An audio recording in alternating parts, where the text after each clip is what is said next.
Let's make whole wheat sourdough discard sandwich bread. In your KitchenAid bowl, add 250 grams of water, 20 grams of honey, 2 teaspoons of instant yeast, and then mix that around. And then let it sit until it becomes foamy. Now that it's foamy, go ahead and add 100 grams of your sourdough discard, 4 tablespoons of softened butter, 250 grams of whole wheat flour, and 250 grams of bread flour, 10 grams of salt. Now go ahead and place it on your KitchenAid mixer and then start it on low. Once it starts to form a ball, you're gonna go ahead and knead it for 3 to 6 minutes. Now that it's done kneading, I'm gonna go ahead and turn it off.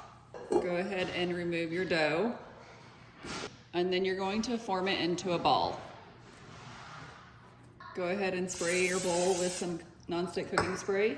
Add your dough back in, cover, and let it rest for 1 to 2 hours or until it doubles in size. Now that my dough is done rising, I'm gonna go ahead and spray my bread pan.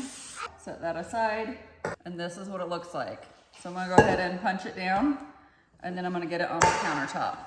And I just kind of pull it out to a rectangle, and then I'm gonna fold in the sides.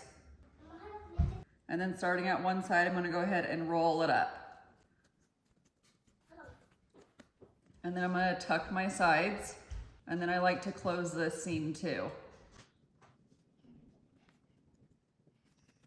And then go ahead and add it to your bread pan, and then cover and let it rest for about an hour. Now that the bread is done with its second rise, I'm gonna go ahead and put it in the oven. I have preheated my oven to 350 degrees, and I'll cook this for 40 to 45 minutes.